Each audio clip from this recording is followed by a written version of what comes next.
Libra, let's go ahead and tap into your story time reading. I hope this message finds you well.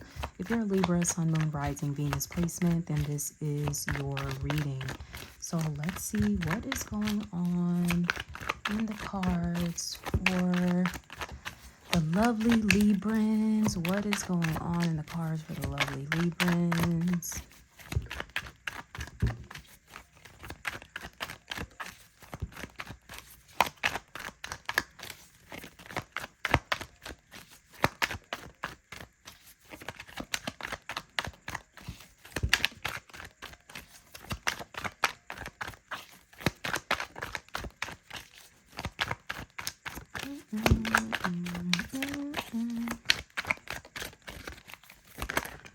Okay, let's see. All right, Libra, let's get it. So you're coming up as the world. You're ending a cycle here with somebody. I just saw 1 minute, 1 second on the screen. So 11 can be an angel number for you. Okay, so yeah, you're wrapping a cycle up. Like, all right, I just heard I'm better than this. So whatever that means. But yeah, you know, you've learned all you need to learn. There have been lessons that you've had to navigate in this situation, but this is definitely like the final straw for you. Okay, now for some of you, this can be in relation to an emperor. So this can be a masculine that you've been dealing with, possibly an Aries. And yeah, you're just like, I don't want to deal with your ass no more. You know, especially if they're kind of coming up in more, I mean, they're coming up in the upright, but you know, if you're not wanting to deal with them, they could be showing more of the shadowy side of the emperor, who can be really stubborn. He could be an asshole. I heard like unforgiving. This could be someone that's just like really self-centered.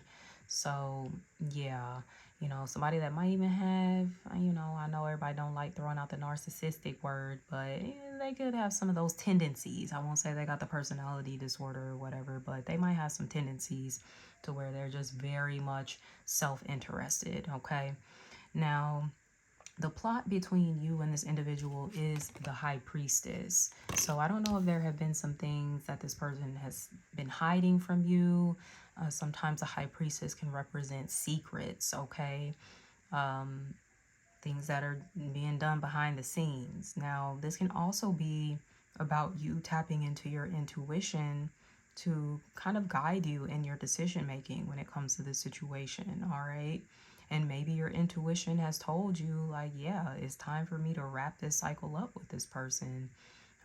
You know, it might not really be going in the direction that you want it to go.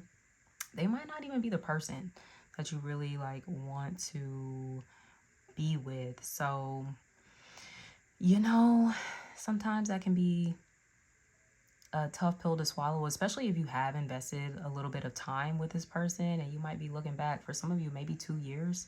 You might be looking back like, damn, like, well, what the fuck was the point of these last 2 years, essentially? So, yeah, sorry, Libra, but you're in an empowered position, though, nonetheless, coming through as the world. Now, the challenge here, or the conflict between the two of you, the Hierophant did come out in the reverse, so I'm going to keep it as that, but I'll show you her in the upright. All right. I'm hearing X Factor. This is Lauryn Hill. So for some of you, this person is your ex, or if they're not already, your soon-to-be ex. So with the Hierophant coming up in the reverse as the challenge, this is like a lack of commitment, okay? Maybe a lack of tradition. If some of you want to have like more of a traditional relationship, this person was not really offering that to you, or they weren't making that commitment like, oh, we're gonna get married. You know, that might have been something that you really wanted, and maybe you thought that this person was going to be it, especially when they're coming through as the Emperor. That is typically like the divine counterpart, right, to the feminine, to the Empress. So, you know, you guys might have thought like this person has like a lot of qualities to maybe be a good spouse, but for whatever reason, like the commitment just never came through. The challenge could also be like ending the commitment. That's why I was saying for some of you, this could be something you've already wrapped up, but for others of you, this is like you're in the process. of ending a commitment here.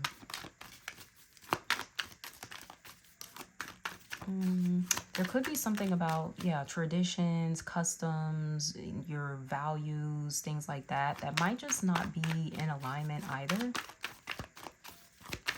Religion could be a big part of this as well. Like maybe one of you is spiritual and one of you is like more religious. There could be something like that going on. That's kind of a disconnect. Okay. Let's see what the action is here. All right, so we have this Nine of Swords just kind of coming out of this really anxious space where you've been overthinking things and, you know, what do I do? Do I stick around? Do I go? Kind of going back and forth. You do need to pull back and assert your boundaries here. Self-preservation is really important at this time. We have the Three of Cups.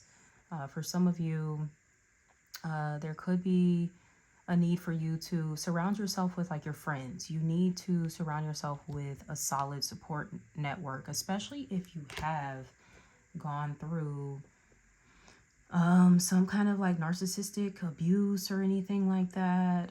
You really need to make sure that you have a solid community of people around you that can kind of keep you safe, support you as you navigate getting out of this relationship, and helping you to maybe build up, you know, your self-esteem and things like that, which can be very much affected when you're in a dynamic like this.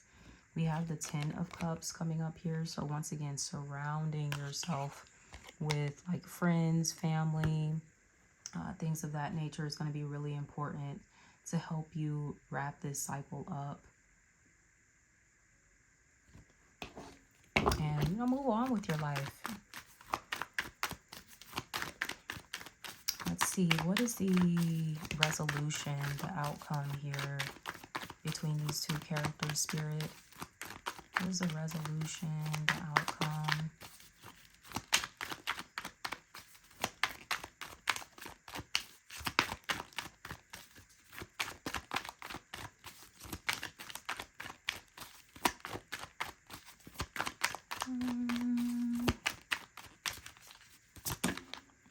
Okay, we have the Ace of Cups, new love, a new beginning. But this is also healing, okay?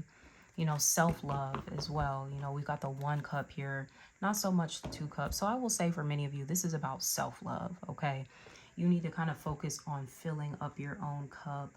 For some of you, you know, whatever your spiritual religious beliefs are, kind of tapping in with that to help you heal and to, you know, kind of purify your heart and everything. Maybe you're working on forgiveness, you know, just kind of clearing out your heart space essentially, so that you can be ready for new love when the time is right. I don't see that really being a big focus at this time.